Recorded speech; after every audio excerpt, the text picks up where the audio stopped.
नमस्कार मेरे प्यारे साथियों, उमंग क्लासेज में मैं पवन गुप्ता आप लोगों को स्वागत करता हूं। आज का टॉपिक लेके मैं एक इम्पोर्टेंट टॉपिक लेके आया हूं। इस टॉपिक का नाम है साथियों राज्यों का पुनर्गठन। क्या साथियों? राज्यों का पुनर्गठन लेके आया हूं। ठीक है, ये टॉपिक बहुत ही इम्पोर्टेंट टॉपिक है जो कि हर जनरल कंपटीशन का एग्जाम में जहां भी जीके से क्वेश्चन आती है उस टॉपिक से आपको एक क्वेश्चन एटलीस्ट कम से कम एक क्वेश्चन देखने को मिल ही जाता है। ठीक है साथियों, तो आप लोगों को टाइम को बर्बाद नहीं करते हुए डायरेक्ट मैं अपने टॉपिक पे आता हूं और मैं अपने क्लास को स्टार्ट करता हूं। उससे पहले मैं आप लोगों से निवेदन करना चाहूंगा कि यदि आप मेरे उमंग क्लासेज को यदि लाइक और सब्सक्राइब नहीं किए हैं तो कृपया करके आप लाइक भी कर दीजिए, सब्सक्राइब भी कर दीजिए।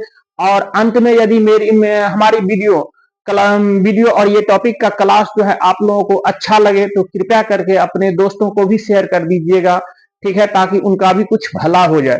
ठीक है साथियों, तो अब मैं डायरेक्ट आता हूं अपने टॉपिक पे। तो टॉपिक का नाम है राज्यों का पुनर्गठन। क्या साथियों? राज्यों का पुनर्गठन। ठीक है, तो जब राज्यों का पुनर्गठन होना स्टार्ट हुआ तो उस टाइम पे जैसे कि मैंने अपनी पिछली क्लासेज में ऑलरेडी बता रखा हूं कि जब संविधान जो है आपको बन के तैयार हो गया और पारित हो गया मतलब 26 नवंबर 1949 ईस्वी को, उसी टाइम पे डॉक्टर राजेंद्र प्रसाद को एज ए प्रेसिडेंट मतलब यानी कि देश के राष्ट्रपति के पहली राष्ट्रपति के तौर पे उनको मतलब यानी कि सेलेक्ट कर लिया गया। तो डॉक्टर राजेंद्र प्रसाद ने किया क्या, एक उस टाइम पे एक कमिटी का गठन किया। ठीक है, वो कमिटी जो है ना आपको एस के श्रीधर नाम के व्यक्ति के अध्यक्षता में आपको एक कमिटी का एक आयोग का गठन किया। ठीक है, एस के श्रीधर कौन थे? एस के श्रीधर बहुत ही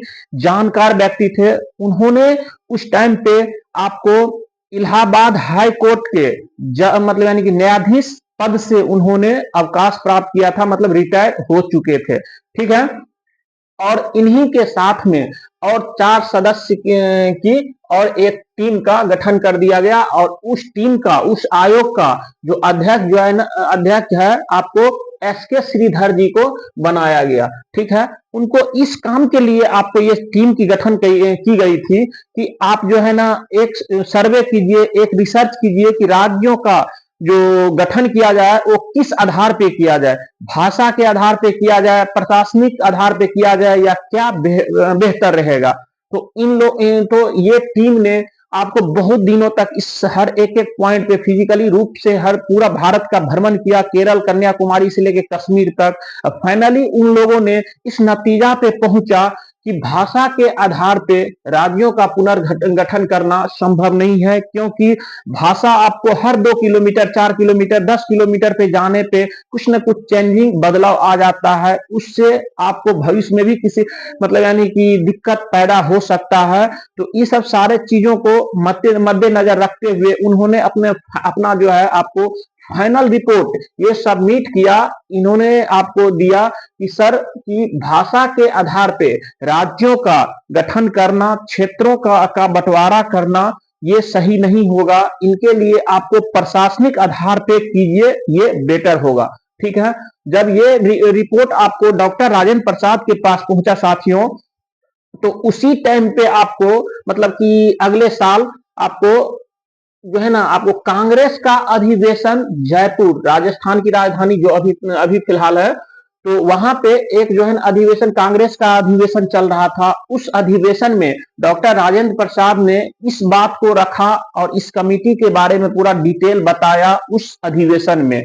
तो उस टाइम पे आपको जवाहरलाल नेहरू जी ने, आप उसके बाद सरदार वल्लभ भाई पटेल जी ने, पट्टाभी सिद्धारमैया जी ने, और उसके बाद जो भी इस अधिवेशन में गणमान्य व्यक्ति थे जुड़े हुए थे, ठीक है, उन लोगों ने इस बात को सर्वसम्मति के साथ खारिज कर दिया कि नहीं, भाषा के आधार पे राज्यों का पुनर्गठन करना सही नहीं है। प्रशासनिक अधिकार मतलब यानी कि बेस पे राज्यों का पुनर्गठन करना अच्छी बात रहेगी, ताकि विश्व में किसी भी तरह की कोई समस्या भी पैदा नहीं होगी। ठीक है, तो इन चीजों को खारिज कर दिया गया, मतलब रिफ्यूज कर दिया गया। ठीक है, तो उसी टाइम पे साथियों मद्रास में आपको एक वहां के लोगों को भाषा के आधार पे आंध्र प्रदेश राज्य की गठन करने की मांग चल रही थी। और जैसे ही इन लोगों को ये न्यूज पता चला कि कांग्रेस अधिवेशन जयपुर वाला में आपको भाषा के आधार पे जो हम लोगों की डिमांड है कि आंध्र प्रदेश एक राज्य बनना चाहिए, उनको रिफ्यूज कर दिया गया, इस प्रस्ताव को खारिज कर दिया गया।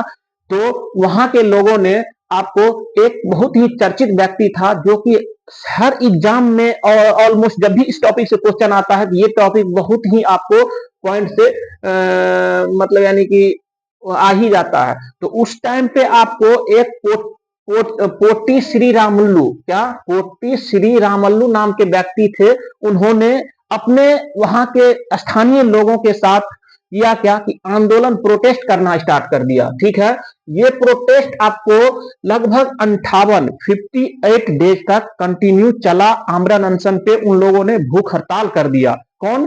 पोटी श्री रामुलु ने। ठीक है, फाइनली साथियों 58 दिनों के बाद मतलब 58 डेज के बाद जो है ना आपको इस व्यक्ति का मृत्यु हो गई, निधन हो गया। वो डेट था आपको 15 दिसंबर 1952, 15 दिसंबर 1952 का। ये बात जैसे ही वहां के स्थानीय लोगों को उस क्षेत्र में आग की तरफ फैली, वहां पे अस्थिरता का माहौल पैदा हो गया। ठीक है, जो कि इस बात का खबर जैसे ही, क्योंकि उस टाइम पे प्रधानमंत्री जवाहरलाल नेहरू जी थे। ठीक है, नेहरू जी थे। आपको जैसे ही इस निधन का खबर प्रधानमंत्री नेहरू जी के पास पहुंचा तो उन्होंने आनंद फानन में देखा, सिचुएशन को समझा। उन्होंने देखा यदि कोई मतलब एट ए टाइम जल्दी में कोई डिसीजन नहीं लेंगे तो ये आपको बहुत बड़ा उग्र रूप ले लेगा, जो कि देश के लिए और वहां के क्षेत्र के लिए ठीक बात नहीं है। उन्होंने आपको भाषा के आधार पे आपको राज्य की गठन करने की घोषणा कर दी गई। और फाइनली आपको 1 अक्टूबर 1953 ईस्वी को, कब? 1 अक्टूबर 1953 ईस्वी को आंध्र प्रदेश राज्य का गठन पूर्ण रूप से हो गया और उनको संवैधानिक रूप से मान्यता मिल गई। ठीक है, तो यहां से आपको 2-3 क्वेश्चन बनता है कि आंध्र प्रदेश राज्य की आपको गठन कब किया गया था? तो 1 अक्टूबर 1953 ईस्वी को। ठीक है, उस टाइम पे प्रधानमंत्री कौन थे? आपको जवाहरलाल नेहरू।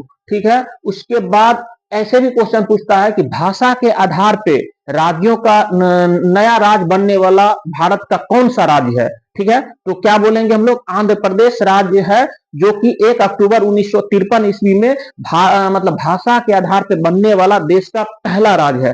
ठीक है साथियों, जिस टाइम पे ये राज्य का गठन किया गया आंध्र प्रदेश राज्य का, उस टाइम पे वहां की राजधानी आपको कर्नूल को बनाया गया, कर्नूल मतलब जगह को बनाया गया। ठीक है, जो कि बाद में फिर आपको आंध्र प्रदेश का राजधानी हैदराबाद हुआ। जब 2014 में तेलंगाना राज्य की गठन हुआ तो फिर साथियों तेलंगाना की राजधानी आपको हैदराबाद बन गई। ठीक है, अब जो है ना आंध्र प्रदेश की राजधानी अमरावती बनने मतलब बन गया है। ठीक है, तो यहां से आपको यह भी पूछेगा कि जिस टाइम पे भाषा के आधार पे आंध्र प्रदेश राज्य बना तो उस टाइम पे वहां की राजधानी किस शहर को बनाया गया? तो आपको याद रखना पड़ेगा कि उस टाइम पे कर्नूल शहर को हैदराबाद की मतलब यानी सॉरी आंध्र प्रदेश की राजधानी बनाया गया। ठीक है साथियों, तो ये सब सारा फैक्ट है। ये मैं जो भी बता रहा हूं साथियों, ये बहुत ही इंपोर्टेंट, हर एक पॉइंट जो है आपको एग्जाम में आने वाला क्वेश्चन बनता है। ठीक है, अब है साथियों कि उसी टाइम पे ठीक है सर्वसम्मति से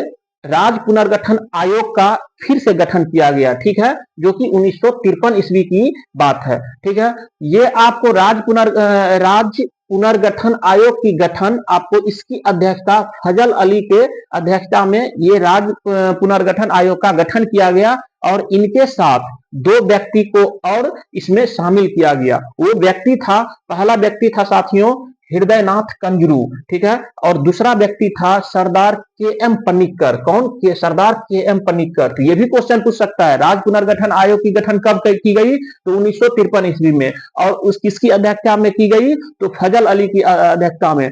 फजल अली के साथ 2 व्यक्ति और कौन कौन थे? तो हृदयनाथ कंजरू और दूसरा व्यक्ति सरदार के एम पनिक्कर साहब थे। ठीक है, यहां से भी क्वेश्चन बन सकता है।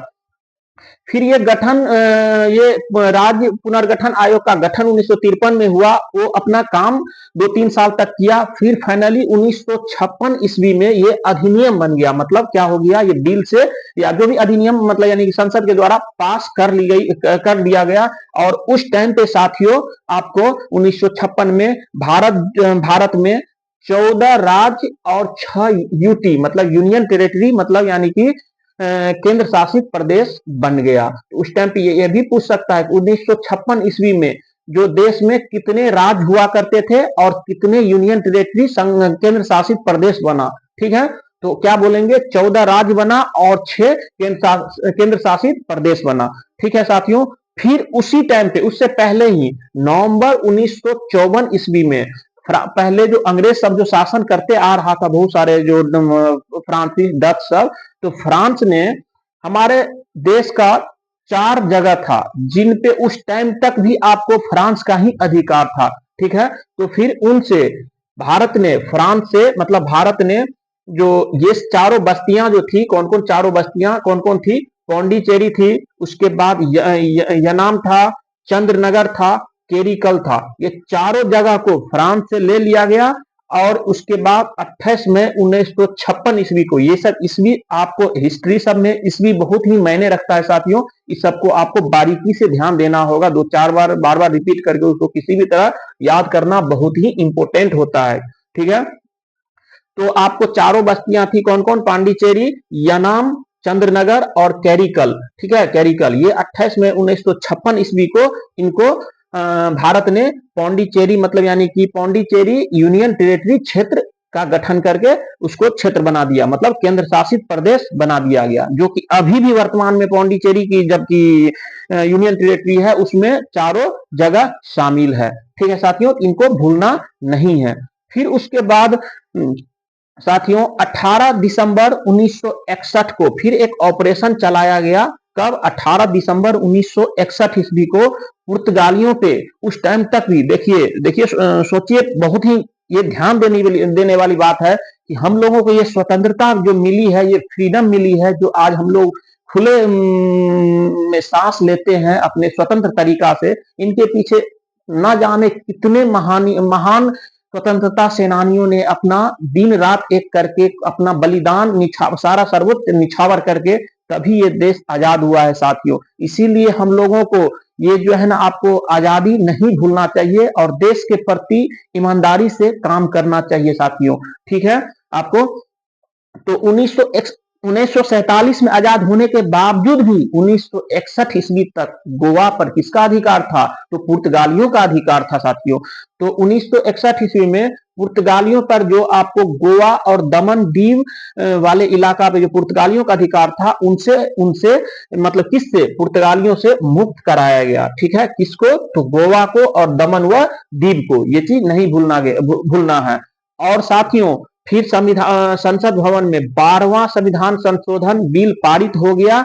और इनके इस बिल के तहत इनको जो है ना भारत का अभिन्न अंग बनाया गया। ठीक है साथियों, तब तक 1961 ईस्वी तक बहुत सारे राज्यों का बंटवारा भी हो गया था, नया गठन भी हो गया था, फॉर्मेशन हो गया था। तो उस टाइम पे हमारे देश में 28 राज्य बन चुका था और उसके बाद 6 से 8 केंद्र शासित प्रदेश यूनियन टेरिटरी की निर्माण हो चुकी थी। ठीक है साथियों, तो ये पूछ सकता है कि जब 18 दिसंबर 1961 ईस्वी को पुर्तगालियों से गोवा और दमन एवं दीव को आजाद कराया गया, मुक्त कराया गया, उस टाइम पे मुक्त कराने के बाद जो है ना भारत में कितने राज्य का गठन हो चुका था और कितने केंद्र शासित प्रदेश बन चुकी थी। सॉरी साथियों, तो क्या बोलेंगे कि 28 राज्य का गठन हो चुका था और 8 केंद्र शासित प्रदेश का गठन फॉर्मेशन हो चुका था। ठीक है साथियों, इसके बाद ही फिर 1956 ईस्वी में राज्य पुनर्गठन अधिनियम लाया गया संसद में। क्या लाया गया, राज्य पुनर्गठन अधिनियम 1956 ईस्वी में लाया गया, जिनमें फाइनली पारित हुआ, नियम बना कि 5 देश को 5 क्षेत्रीय परिषद के रूप में विभाजित किया जाएगा। ठीक है, वो 5 क्षेत्रीय परिषद का निर्माण गठन किया जाएगा। वो 5 जो गठन था कौन कौन सा, एक था साथियों कि आपको उत्तरी क्षेत्रीय परिषद, दूसरा क्या था मध्य क्षेत्रीय परिषद, तीसरा क्या था पूर्वी क्षेत्रीय परिषद, और चौथा क्या था पश्चिमी क्षेत्रीय परिषद, और पांचवा क्या था दक्षिणी क्षेत्रीय परिषद।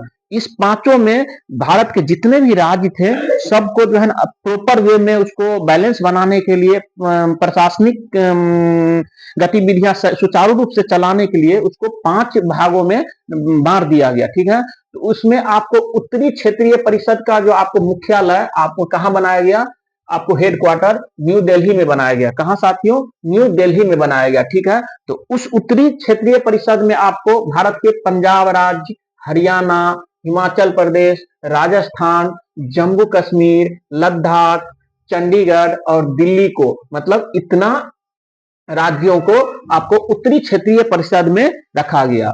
उसके बाद अगला आता है मध्य क्षेत्रीय परिषद। क्या साथियों, मध्य क्षेत्रीय परिषद। इनके जो हेडक्वार्टर इलाहाबाद, जो कि अभी के टाइम में इलाहाबाद को प्रयागराज के नाम से अब जानते हैं। ठीक है, तो इसका हेडक्वार्टर कहां बनाया गया, आपको इलाहाबाद में बनाया गया। उस मध्य क्षेत्रीय परिषद में आपको उत्तर प्रदेश, मध्य प्रदेश, उत्तराखंड, छत्तीसगढ़ को रखा गया। ठीक है, फिर तीसरा है साथियों, तीसरा है आपको कि पूर्वी क्षेत्रीय परिषद। क्या, पूर्वी क्षेत्रीय परिषद। पूर्वी क्षेत्रीय परिषद का जो हेड क्वार्टर आपको कोलकाता रखा बनाया गया। ठीक है, कोलकाता रखा गया। इसके अंदर आपको बिहार राज्य, वेस्ट बंगाल, उड़ीसा, उसके बाद झारखंड, असम, सिक्किम, नागालैंड, अरुणाचल प्रदेश, ये एपी मतलब अरुणाचल प्रदेश, यहाँ पे ये मीनिंग लिखा हूं, इसको आंध्र प्रदेश मत कर लेना साथियों। क्या है ये, अरुणाचल प्रदेश, मणिपुर, मिजोरम, त्रिपुरा, इतना स्टेट को पूर्वी क्षेत्रीय परिषद में रखा गया। ठीक है, नेक्स्ट है साथियों, अगला है आपको पश्चिमी क्षेत्रीय परिषद, मतलब वेस्ट क्षेत्रीय परिषद है। ठीक है, इसका हेडक्वार्टर आपको कहां रखा गया, मुंबई बनाया गया। ठीक है, इस पश्चिमी क्षेत्रीय परिषद के अंतर्गत आपको गुजरात राज्य को रखा गया, महाराष्ट्र को रखा गया, गोवा को रखा गया, दमन व दीव को रखा गया, और दादर व नागर हवेली को रखा गया। किसमें, पश्चिमी क्षेत्रीय परिषद में। ठीक है, नेक्स्ट है साथियों आपको अगला दक्षिणी क्षेत्रीय परिषद, ये लास्ट क्षेत्रीय परिषद है। ठीक है, इस क्षेत्रीय परिषद का जो हेडक्वार्टर बनाया गया आपको मद्रास बनाया गया, जो कि अभी चेन्नई के नाम से हम लोग जानते हैं, तो मद्रास बोल लीजिए या चेन्नई बोल लीजिए। तो चेन्नई इसका दक्षिणी क्षेत्रीय परिषद का हेडक्वार्टर कहां बनाया गया, तो चेन्नई बनाया गया। उसके अंतर्गत आपको आंध्र प्रदेश राज्य को, तेलंगाना राज्य को, केरल राज्य को, तमिलनाडु राज्य को, कर्नाटक को और पुदुचेरी को इसके अंतर्गत रखा गया, और सुचारू रूप से ये प्रशासनिक जो भी था अपना चलने लगा। फिर आपको साथियों 1971 ईस्वी में, 1971 ईस्वी में फिर संसद में आपको एक अधिनियम लाया गया।